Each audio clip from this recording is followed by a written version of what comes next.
Welcome everyone into a really exciting and obviously very special edition of the Aftershock recorded show, not a live show, but I think you'll forgive us because we have the GOAT, the greatest of all time, the MLS leading goal scorer. Of course, we're not talking about Alex Morgan. We are talking about Chris Wondolowski. Chris, welcome to the show. Thank you so much for sitting down with us today ahead of the start of the 2022 MLS season. It's got to be an exciting time around the office, but at the same time, your first one not on the pitch. Where are things at right now in your head? How are you doing?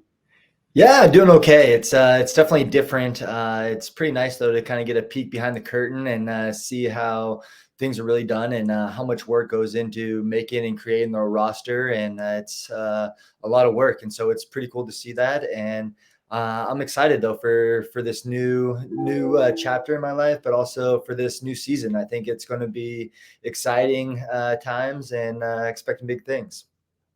Chris, you haven't been training with the team this offseason, but from what we can see, you have been busy. You have been working with the front office, and we believe you recently had a son. So, can you talk about how your offseason has been on both of those fronts? Yeah, it's been a little bit of a crazy, especially this last month. I actually get to share a birthday with my son. We were born on the same day, and so that's such a cool bond and special moment. Kaysen Bear Karkula Wondolowski, and so full name, some maiden names with both Lindsay, my wife, and then my grandma for Bear, and so it's kind of cool on that end, and excited for this new chapter, and love the new aspect of it, and so I'm kind of being able to dive into it, and excited for it. How are your daughters handling the fact of having, your a brother now around the house? I saw Emerson posted a video you did or somebody did of her like assisting on a goal the other day in soccer. So now you're also a soccer dad. Like, how's this all working with three? You're outnumbered now. How's your wife dealing with that? Yes, we're definitely kind of in zone defense right now. We're sitting in low block, and we're outnumbered, but it's awesome to see. I'm definitely in full dad mode. Especially once we had a third, I felt like I was just a sports cab, a taxi cab, just taking the girls from one event to the other, and one activity, whether it was school or Girl Scouts or soccer. It was it's fun to see that and be involved and attend all their games, soccer, basketball games, softball, and it's pretty cool to see that they're great with Kaysen. They actually are excited for him, but they like bossing him around, and so I'm pretty convinced he's not going to have one decision to make on his own for a while. They'll just be told what to do, and he'll be dressed up in all sorts of crazy outfits, but it'll be fun all through there. Chris, this is exactly what we've been talking about on the show for the last 3 years. Once you lose the numerical advantage, it's no longer possible to man mark. So It is. That's all you look for is the numerical advantages, and then you exploit it, and you keep doing it. It's there's no answer, and so we're trying to sit again lower and lower, deeper in our block, and it's not working out well right now. Yeah, well, once they become teenagers, Chris, they're going to start learning how to high press you, and then you're really going to have to learn how to play out of the back right there. So that's going to be tough. So as you can see, this is not exactly the most serious episode we've ever done. That's actually kind of on purpose. Our idea for this episode is to ask the stuff that probably no one's ever asked you before. We don't want to just ask you the standard, media fair type questions. And not that you ever give the standard media fair type answers either, but it does get a little bit tiring when the only time they trot you out to talk to us is usually after a bad loss, because they know we're not going to treat you or Shay. They trot out Shay. We're not going to treat you guys badly, right? We're going to be a little bit kinder, a little bit gentler, since it's you guys, and we know you're kind of taking one for the team by coming out to face the media after a tough loss. So we want to have actually some fun here. And I think that's something that the fans would like. Are you game for that? I would love that. That sounds awesome. Love to open up a bit, and yeah, exactly. It's nice to see you guys and not have to have some scripted answers ready to go. And so. Awesome. Well, Alex, why don't you kick us off? Because I know you got some pretty good ones here. All right, Chris, I want to start with some of your favorite memories from your career. First of all, I want to ask you what your favorite or your best tackle was in your career. If you can remember any tackles that you thought were particularly successful. We know you put your body on the line when you're on the pitch. Are there any sliding challenges that you remember? You're just like, man, I put my whole body on the line and came away completely with the ball and started an attack or something. Any of those you remember?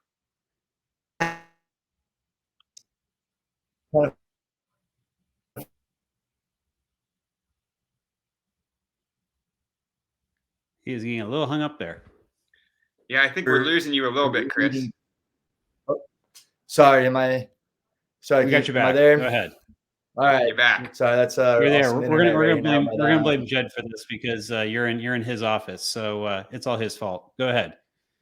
I do. I'm blaming Jed Meddy's internet connection right here because I am with his office. But my best tackle, actually, I think it's my only tackle. That's why I can remember it so vividly. But it was 2010 against Toronto, and it was ironically I scored a hat trick that game, and so we were up 3-2, and it was a tackle on Chad Barrett, and in like the 89th, 90th minute, and it was in our penalty area, and it kind of saved saved our win 3-2. It really helped us. Carry that win 3-2. And even John, I got the game ball, and John Bush wrote on there, he said, remember this tackle. And so that's kind of one that will always kind of remember with me and stick with me. And so he didn't care about the 3 goals. He was more, he was a lot happier about that tackle that I made. And so that's why it kind of always stuck with me. And did you get to rub that in his face when he came to the team a few years later? No, so that was with he was with us, and so he's the one who made me remember that this was this was and made me remember that this was a good tackle and cared about the defensive work, and so that always kind of instilled with me. Well, there's no one more excited, I have to imagine, about the retirement of Chris Wondolowski, other than a few Seattle and RSL fans, than MLS referees. You made their life a living hell, right? On the pitch, always running your mouth at them. And I know that you go through these like blackouts in the middle of the game where, you're just in the zone and you're running your mouth, you're trash talking, you're doing all this kinds of stuff. But we'd like you to replay for us. What are you actually saying when you're talking to these referees? Let's say that they gave Shea Salinas a red card. What is it that you are going to be saying to that referee as he's pulling out that red card? Because you're probably on the verge of getting a yellow or something yourself for the things that you're saying. And clean up the language a little bit if you could, because this is a family-friendly show that we have here. Absolutely. Otherwise, there'd just be bleeps throughout, and I don't think we'd be able to distinguish, what it actually was saying. But, it's kind of different stages. I think that I always I come off angry, and even when I score, it seems like I'm mad and angry, and that's actually probably my happiest and joyful time. And so sometimes when I'm actually talking or yelling at the referee, it's not as angry or as bad as it might seem. Sometimes a lot of times I'm asking what they saw, and then kind of going, because some referees are, that's shoulder to shoulder, that's not. And so then I'll always try to justify or give our side of what that is, why I didn't think it was. But when it comes down to like a red card, and especially if something that was unjust, I try to, again, it kind of does come in, then just stage into like a little bit of a blackout where I don't necessarily know. There's definitely profane language. It's not necessarily, decipherable at the same time. So it's not even, is he yelling at me? Is he just mad? Like it's kind of one of those where it's hard to, and again, it's not even mad at or saying things personally to the referee. It's just mad at the situation and mad that it's happening, and it's that's going down right now. And then I don't think it should be going down. And so I think that's why I get a little bit of slack, and I do have a good relationship with the majority of the referees. And that's why I feel that they kind of do have I do have a rapport with them, and kind of understand where a little bit where I'm coming from. Chris, and they know that I'm crazy. That's the other thing. Has there ever been any times where you think it's completely backfired, where you're like, wow, I kind of messed this one up, I dug myself a hole? And on the flip side, has there ever been any times where you're like, I really cajoled this referee and I got this extra foul maybe later because of this encounter with the referee? What's the balance there? The balance for me, the only time the regrettable one was red card against Atlanta on the bench. And to be honest, that was one of my dullest, outbursts, and I think that one, I guess hurts a little bit more because I think that one was just a little bit more personal. And so that's probably my only,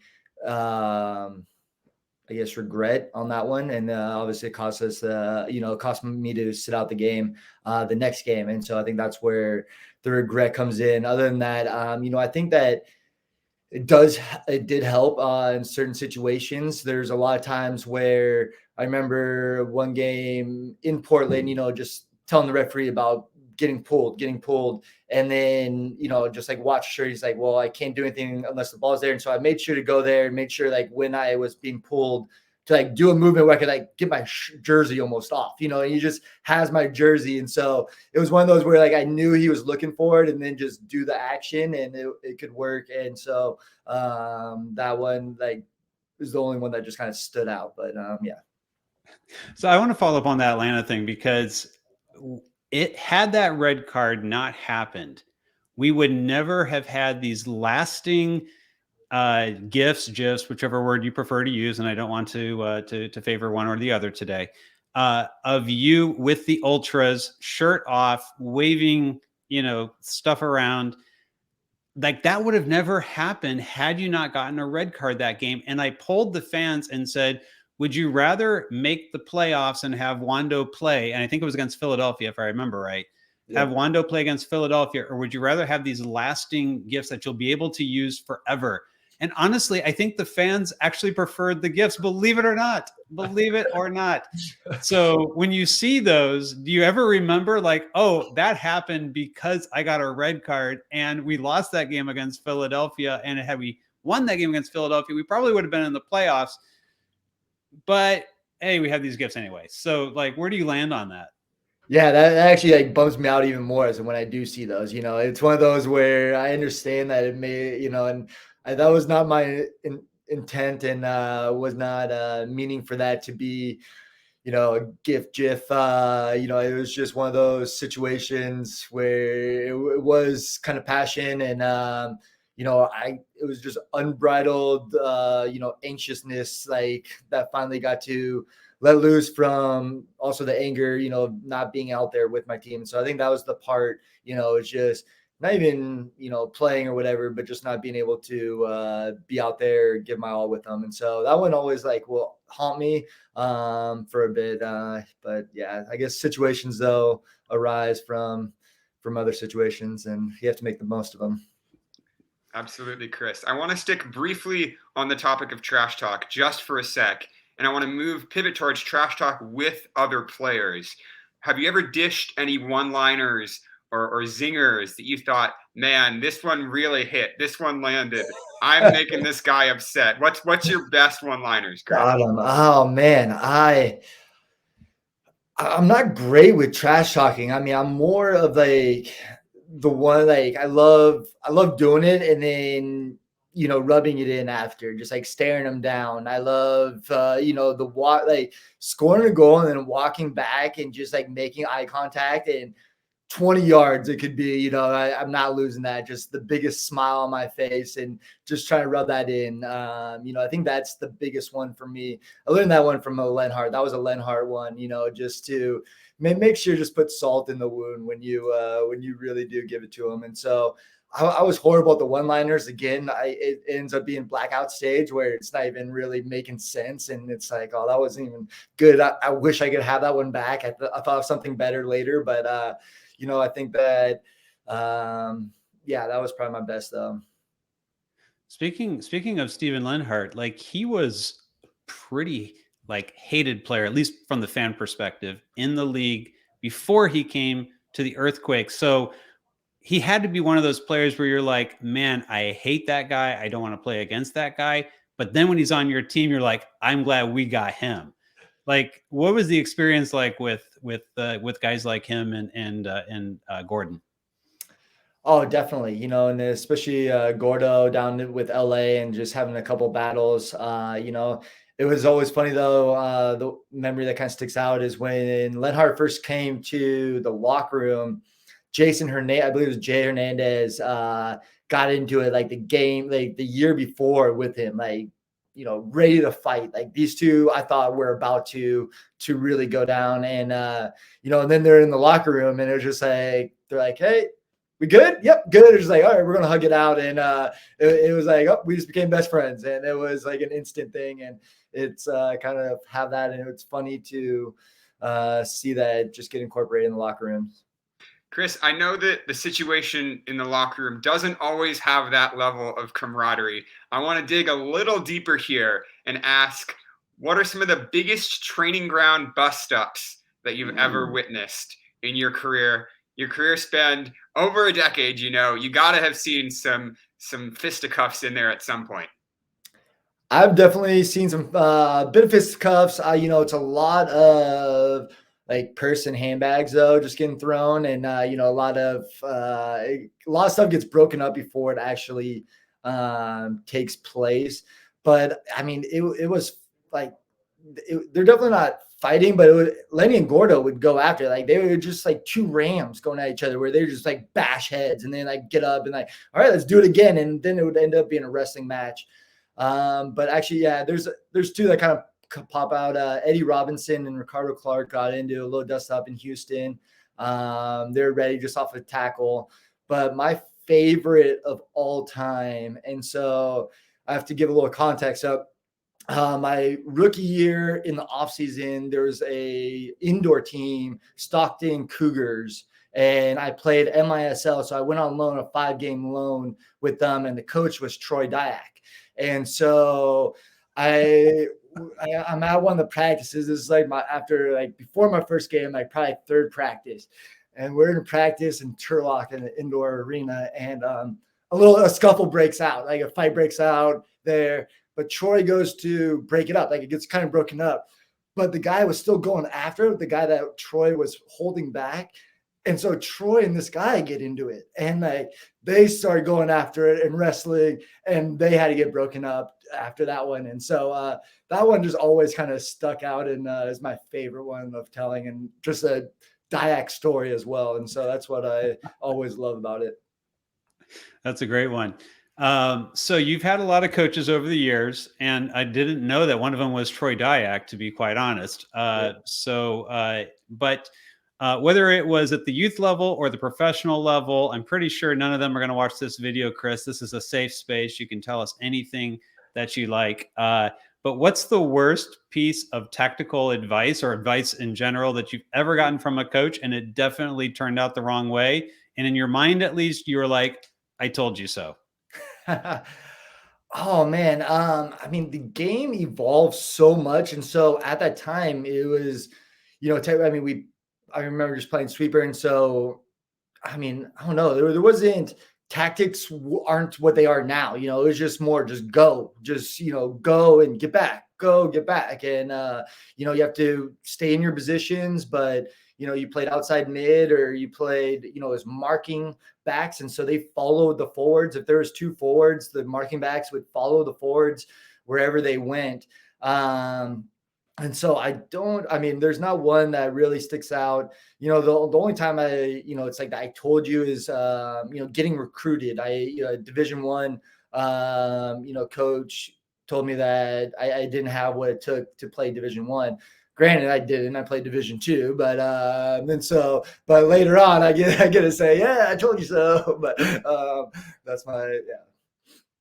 All right, Chris. So we've been asking you a lot of questions about other players, about coaches, about your memories on the field.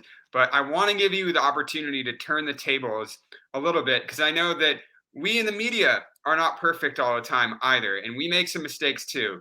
So I want to ask you what the worst interview question you've ever gotten has been, something that was just completely wrong, really rubbed you the wrong way. And it's okay if it came from me or Jamin.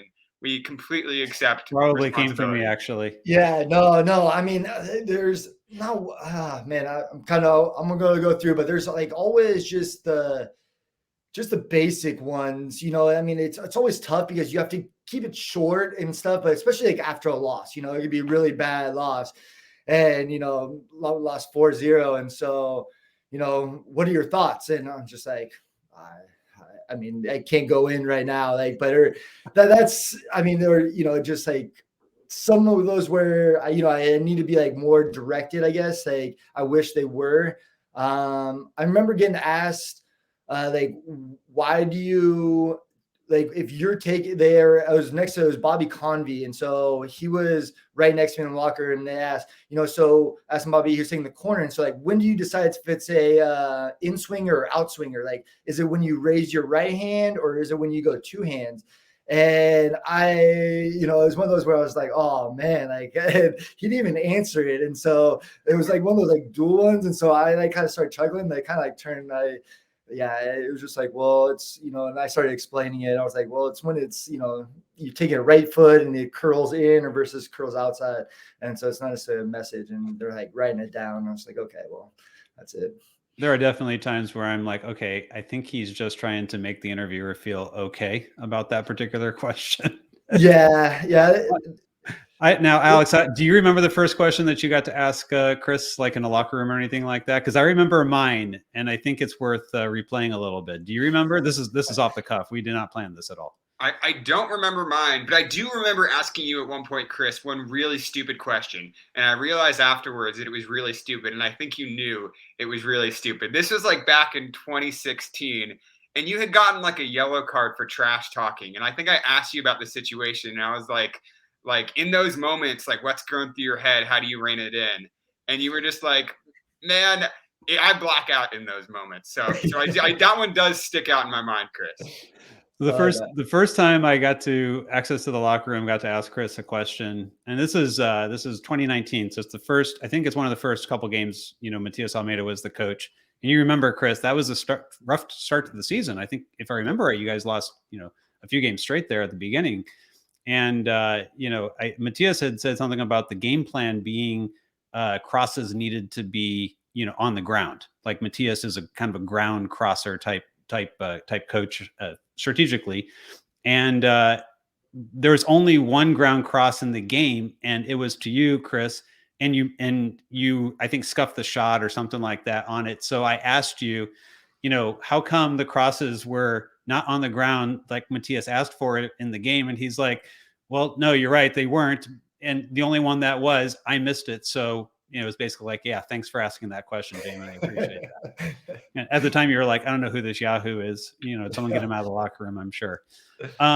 So I wanted to talk a little bit, and Alex, I know you got a couple more you want to get to here, but I do want to talk a little bit about the 2012 team. We're running on that 10-year anniversary of the 2012 team. Hopefully, we're going to get you know, some more, you know, coming from the club here in terms of you know, reminiscing around that team a little bit. We talked a little bit about Lenny and Gordon a bit already, but who was the real character in the locker room on that team? And either like a jokester, prankster type person, or somebody, no one knows this. Like, everyone thinks Lenny, Gordon, but you know, who was like kind of the guy that you wouldn't see it coming from, but he definitely, you know, was a bit of trouble in that 2012 team. Ooh, that's a very good question. You know, I think that one of those things that just kind of made it so special is that like everyone threw in their piece of sand, and even, you know, not only on the field but off the field, and made it fun and joking around. Jason Hernandez was a big jokester. I remember playing a big joke on our team administrator, April Fool's joke. You know, it's one of those. Brad Ring was funny. Even Bushy was pretty funny in his own way. Would throw in some pranks and you know, or like just one-liners that would keep them keep them hanging out. And so it's just one of those where we love to keep it loose. We would go play basketball before. Dane Gargan was a huge, but yeah, he was 2013, but he was just a big jokester, and was fun. Beta, JMO, Justin Morrow. Those guys love to have fun, and except they're the young ones. So then it was like we're pranking them, and so they're the ones that they're getting the worst of it. Iko Paro was getting the worst of it. Raided his mini fridge. We would just like anytime we'd go, we would just or like try to rent movies so that he would get the charge, even though we wouldn't even want to just go into his room. So steal his key. Ike was a big one, but yeah, fun times. Stuff coming out now. We've definitely never heard this before. Yeah. One classic memory, Chris, from 2012 season was all the lineup photos that you took, the crazy lineup photos. What was the genesis of the lineup photos? And do you have any favorite lineup photos that you took with the team? I think the fish hook's definitely probably my favorite, the one Lenny. And so exactly. Yeah. We had each other's, and so it was, I can't really say where the genesis was. I mean, it was probably kind of one of those where we're laughing. We're like, do you go, I think we're laughing at our team because some of the guys smiled and some are really serious. And so we had kind of never looked at the camera, who looks like he wanted to kill somebody. And then, I think Sam Croner just had a big smile on his face, or, I think it was somebody. And it was one of those, so we were like joking, like, what should we do? And then it evolved into that. And so that's kind of where it started. And, we would do everything from, tongues out to like, what did you smell? Like, what did you just smell a fart? Look embarrassed, try to look confused. It was one of those where he would ask like, what should we do? What should we do? Or, he'd be like, hey, you have to look confused on this one. And so it would be just Lenny and I would, have our own little conversation on the way over, and it would, we'd come up with something, and usually just silly and fun. So it's kind of a day of thing. You started planning on the bus on the way over to the game. No, I mean, it was from like the walk from the coin flip over to the picture. Like, you guys were like going right there. The picture, it would be like, okay, like fart smell, and just be like, and you'd just be like, well, and that would be the picture, and they'd be like, all right, 1, 2, 3, and or you'd be like, and fish, and so it was whatever came instantaneously. This is going to be maybe sound a little bit more of a serious question, but it was crazy because my real introduction to the Earthquakes was that season. It just so happened my son was really getting into soccer, and we were watching a lot of it on TV, and I felt like it was a good time for him to see live games, right? And so we started like heading over to the stadium a lot, and it didn't take us very long to figure out like, hey, there's this whole like place where people can go and get autographs and stuff like that. And as we started going to more and more games, I think we probably got your autograph like, I don't know, 20 times that year, because we would wait for the players to be able to come through, and you were always the last one. It would be you go around the entire stadium, I think, and then you'd finally come through the tunnel in Buckshaw there. But and you always were like, I'm late for a team meeting. I'm late for a team meeting, so I can't take the photos. But then you like sign stuff as you're going by, or whatever the case was. Why was the team meeting happening an hour after the game, Chris? I've always been frustrated by this. Never quite understood, like, why they were waiting an hour after the game for you to sign all those autographs for the team meeting. What was really going on? Clue us in here. No, I mean, it was also one of those things where the team does meet the coach. And so, but usually he likes to do like the interviews, or likes to, whether like simmer down or come off of the celebration. So usually you have like a good window to get in there.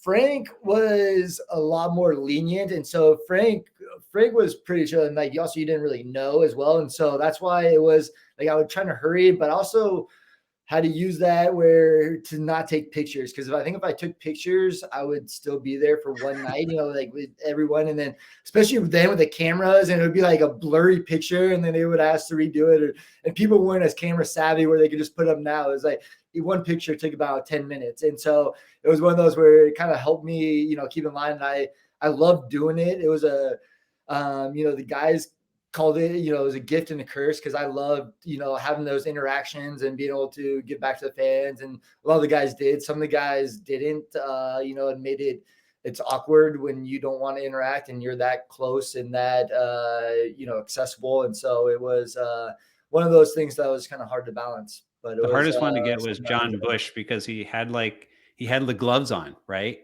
And you would try to get him, but he would sign one at the very end, but then he's got the keeper gloves and he's trying to do the marker and stuff like that. So we figured out if we're going to get a John Bush one, we got to be over at the very end, right beside the gate entrance. So there was always a strategy of oh, we didn't get this player, and where do we got to be in order to get this particular player, and how do they do it? So a lot of that stuff. Alex, go ahead. You're Chris, on. I'm curious because I was also, before I was in the media, I was also on that other side of the fence getting some autographs. So I'm wondering how many autographs you think you've signed now in your career, what the number is. It's got to be up there. And also, if you've had any weird autograph requests that stick out in your memory.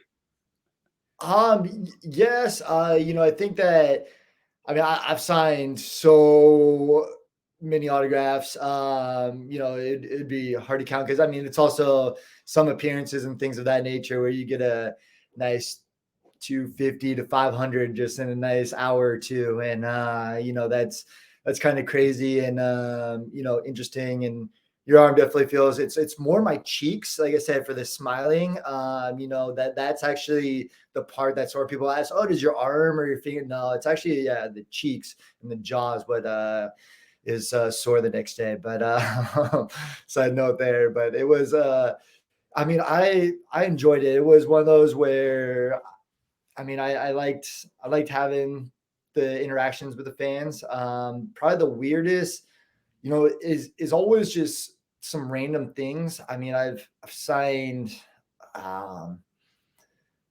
let's see, just not even shoes is always a weird one. I feel just not a dollar. I don't know what a dollar, I'm here, it's 50 cents now. That's where, I would rather just keep that. But, and I've always tried to say no body parts. So even hands or foreheads, I've been asked please sign my forehead. And so I try to, refrain from signing that. A baseball, things of that, other sports balls, I think are always kind of the interesting ones to sign. But so that season there qualified you for Champions League, but Champions League was done a bit differently back then. By the time you got around to actually playing in Champions League, some of it was in the 2014 season. Yeah. So the game against Toluca away, which seemed like from a distance a really crazy game, was actually during 2014. So it's not even really a lot of the same team at that point. So it kind of a crazier version of the format. But I remember from that game that it went to penalties, lost on penalties. Alan Gordon, I think, got called offsides in the 96th minute. And it was definitely a questionable offside call. Did not look offside. He was onside. How is everyone? This isn't as much of a fun memory probably, but how is the craziness around that game in Toluca, number one, and then to have that type of outcome and to go out in that way? I think that was your last, if I remember right, Champions League opportunity in CONCACAF Champions League. What sticks out to you about that whole experience? It was a great experience, even just the qualifying for it before, going down and, playing those teams. We were in the group of Montreal, and I was in a team from Guatemala, I believe. And it was, even kind of tough. We had to win our last game at home. And so it was pretty cool to do that and accomplish that. And then to play this game again, Toluca. And to be honest, we had a home game first, and we came out and played so well, but just couldn't finish. And that's what always sticks out with me. I had a couple of chances in that. I had a header, I believe, second half, probably around the 60th, 70th minute mark, that would have solidified, would have really helped us and kind of put us. But we probably had about 5 great chances and didn't finish any of them. And then they hit a wonder goal in the 90th minute for 1-0. And then we go in there and we win 2-1, and because we had a couple guys injured, and so we really mixed up the lineup. We had JJ Koval play, who's usually a center midfielder. He was playing center back. I believe Kari Stevenson played the first minutes he played, in a year and a half, and he was playing its elevation. He had to play 90 minutes. Ty Harden scored the goal, scored a goal for us. And so I remember, that, and I believe it was 2-1, right? And if they had away goals, then we would have already gone through. And then the Alan Gordon thing on top of that was clearly onside by about 2 yards. And then I actually got my penalty saved. And so again, that just haunts even more of that. But I remember Shea hitting like the very corner of the bar and post. And it was one of those that, I remember vividly. I remember just how well we played though. And I remember getting clapped off the field though. Toluca's fans showing appreciation the way we played and gave us a salute, which was pretty cool. So I don't know if you know this or not, but there was a write-up, and I was able to find it again today, where Toluca's coach complained about how deep you guys sat in that game, and his exact quote here was that the Quakes launched 1,000 long balls and in that game, and he was complaining that he thought MLS was supposed to be getting better and soccer was growing in the United States, and he expected more of a game from you guys. Do you happen to remember that kind of game? And was it a plan to just kind of sit back and force them to try to break you guys down in a difficult way? I mean, that was definitely the game plan. If I remember, I think it was like a 4-5-1 that we played, or even like a 5-4-1. Just because out of necessity, I was actually injured, and so I was still came off the bench. We didn't have like any forwards. Our midfield was really thin and injured, and so it was one of those where we really kind of mixed up the lineup, and we knew that was kind of our stance. I don't remember, I remember us scoring 2 goals. So, I'm not sure exactly what our expected goal expectancy was or any of those, but, I thought we did all right. Yeah, opted in and keep stats back then for that. Kind of that's a good thing. That 2014. If I could have dug that out, I would have. So, no, this has been fantastic, Chris. We really appreciate you taking the time. We want to real quick pivot and talk a little bit, because we are going to start the 2022 season. Thank you for the Champions League talk, by the way, because Champions League is obviously going on right now. And, the Rapids went out last night on penalties, and I'm sure they you guys can kind of, feel bad for each other from your experiences there. But if we shift into the 2022 season, and, how's this whole kind of process been? It felt like you also you've been engaged doing a lot of other things. You were at MLS Cup. You've done a Sirius XM show with Jason Davis. Like, it seems like you're doing a lot more than just, your role with the Earthquake. So kind of, talk us through just kind of how the whole off season has gone, all the different things that you're doing right now, anything maybe with your brand that's going on as well. And then maybe we can talk a little bit about 2022 here. Yeah, absolutely. It's one of those where, I kind of wanted to see what's all out there, especially in the off season. Sirius XM asked me for, just during the playoffs, and it was pretty cool just to experience that.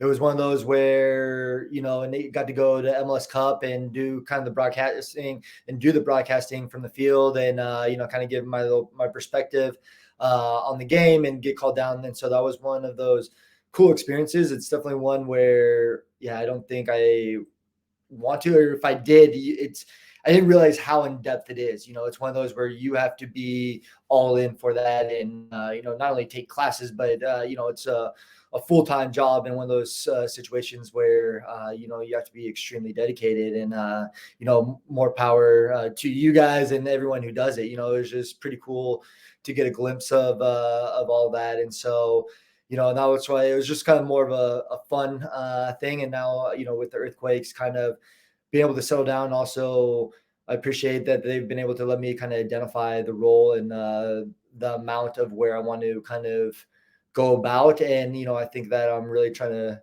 or have been able to find my feet and be able to find the role that I want, and be able to, get the most out of for the club and for myself.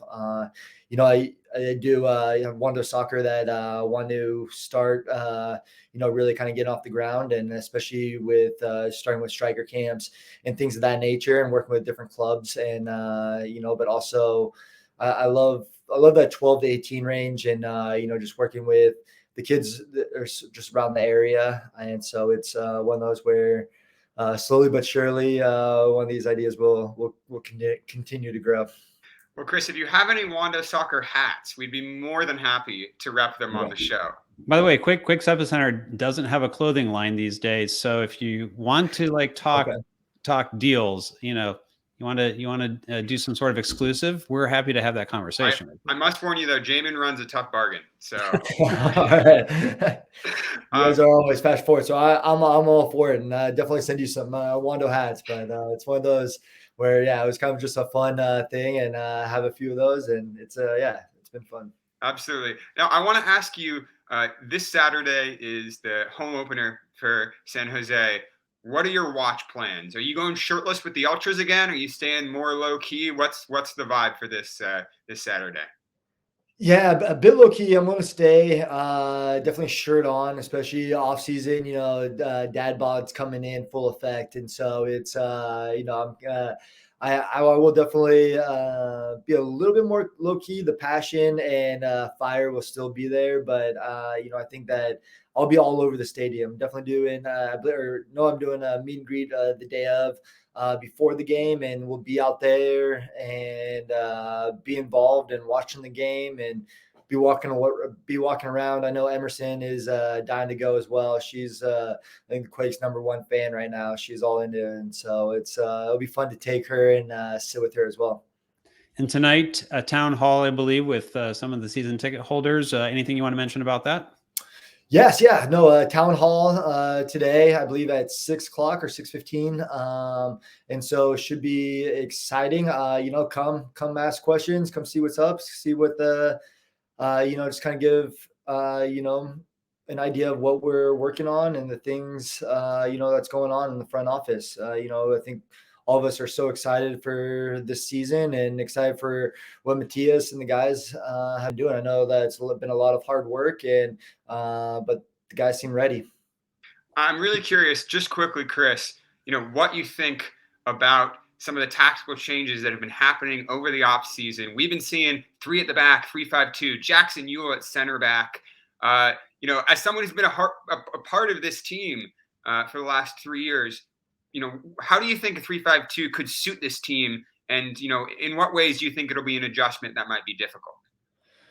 I think that something that we have is some adaptability. I think that we're able to kind of morph and change into different formations as not only the game goes, but as different teams dictate. And so, I think that's a lot of in Matthias's game plan, and being able to step up and jump lines and being able to, kind of shift, our organization around. And so I think that, formations at times kind of, especially in Matthias, it's harder to define. And so I like it though, because I think it allows, some of our best players the ability to find the space, and also to be able to combine. I think that gets a lot of our attacking guys in there, and then we'll get some of our attacking dangerous guys further up the field and in the box, hopefully more. And I think that is, definitely the plan behind that. And I was fortunate enough to watch that Sacramento game, and that's kind of what it seemed to be about. Chris, do you think if you were facing Jackson Ewell center back, do you think you'd be able to put one past Jackson Ewell center back? See, that's how, I mean, it would all depend on the cross. So then it depends on where Calvo is and where Nathan is, and so where Nathan are. And, I would be able to have to at least move one of them out. The problem is Jackson's a tough passer, so especially building up, that's when he really drops in. And so I think that, I would try to match up well against him, but I think that he closes down the space well. And so my big plan would, I know it would be a shock, but I would try to get crosses, but I think that makes it very tough when you have Calvo and Nathan in the box as well. And so, I think that's why this plan could work. I think Jackson admitted to us yesterday that his weakness is probably going to be aerials. But we've seen him jump against Kai Kamara before, and that didn't go so well a couple years back. Yeah, I mean, I think that's definitely not Jackson's forte, but I mean, I think that he can, hold his own and is able to, I think he's very smart in throwing guys off and has, learned from some of those situations. But like I said, especially if it is a back three, he'll be able to communicate, communicate with the three back there and be able to shift and, be able to provide balance. I think that's going to be the key for him.